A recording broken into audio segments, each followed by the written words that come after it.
Welcome back to the Police Recruiting Show. I'm so excited you're back with us this week. And this week, in my mind, is an important topic. It's the value of your police candidates.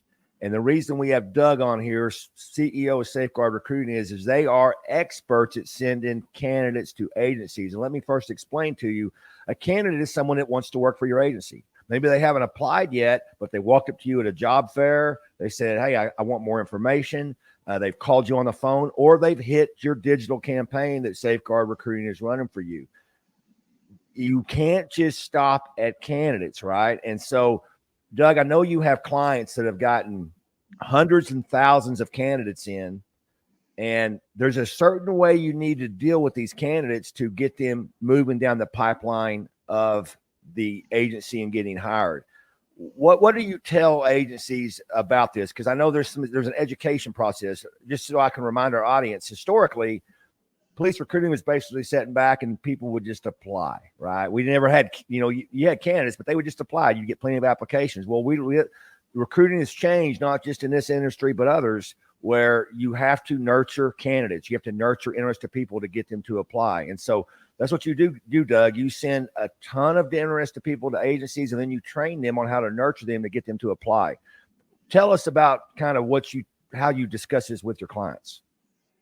Yeah, thanks, Travis. We've got a whole training program that we give to our clients and help them with the onboarding and the process, from getting somebody interested in working for your department through the testing processes and actually hired on.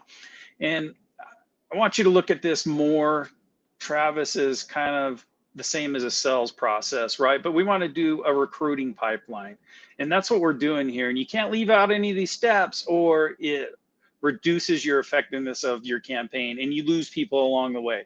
So there's ways that we need to communicate with people, when we need to communicate with them, the cadence, how we communicate with them, and the information we give them along the way, and the resources we make available to them so that they're successful. And ultimately, they pick working for our department over another department, or let's not kid ourselves, you are competing with all other industries out there. There's a lot of job opportunities for people.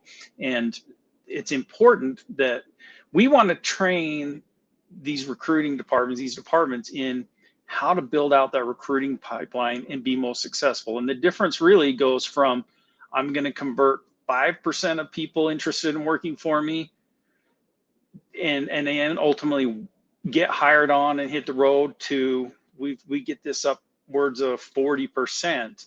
And it's just a game changer for your department if you can get this whole recruiting cycle, this pipeline, just worked out, and it's very effective.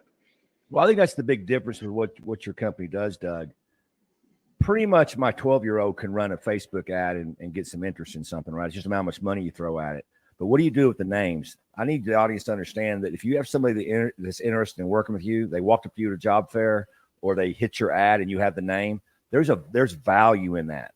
There's value. But you have to maximize the value. If you just ignore them, good luck getting them to move forward in the process, because this is not a show about the generational difference. We've done that before, Doug, but the generation today, if you ignore them, they think you don't care about them. So good luck getting them to apply. And then, of course, the messaging is important, email and text. And Doug, you've got software that helps these clients out with that. Talk about your applicant tracking software a little bit.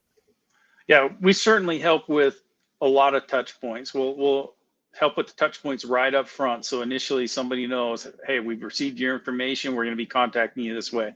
And our applicant tracking system makes it easy to silo people through the system. So we can put them in there, we track any type of communication that goes on with them via text, email, and there's notes in there. So anybody in your recruiting department can come in and pick up with a candidate and see what's going on, what the conversations have been, what the questions have been, and just keep going and rolling with it. And you have all that contact information right there in front of you, which makes you very efficient in the process. Because if you start getting hundreds of names coming in a month, and that's just 1 month, and you got to contact all these people and know where they are in the process, it's got to be quick and easy for you.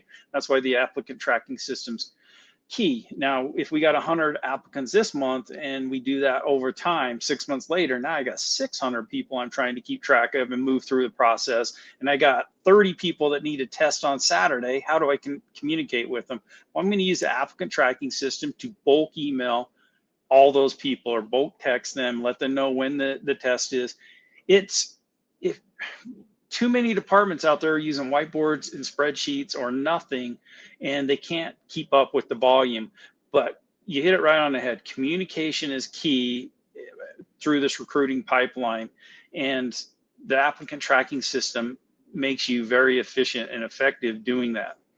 Well, even down to the messaging, you guys will even build the custom messaging for these departments and put them in the system, because you've got copyright experts that knows the psychological stuff behind messaging. Just like every person listening is getting marketing messages in their email every day, right? You guys know that. You know the messaging to send and the cadence to send and the different levels of urgency.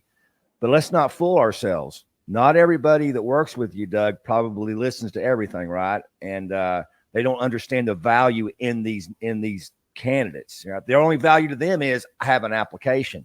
But if you don't do everything that is suggested in this philosophy, you're just losing people. You're not, I mean, it's not the end of the world, but you're spending more money than you have to spend, because if you can convert, let's say you get 100 candidates in, if you can convert 30 of them or 40 of them versus 5, that's money in the bank. You don't have to, you can use that money for something else. And so this process is only helps with that, does it not? Oh, it definitely helps with that. And that the messaging is key, and we will help with that, because we do have experts that can dial in the message for each step of the way and when you should send it, how you should send it.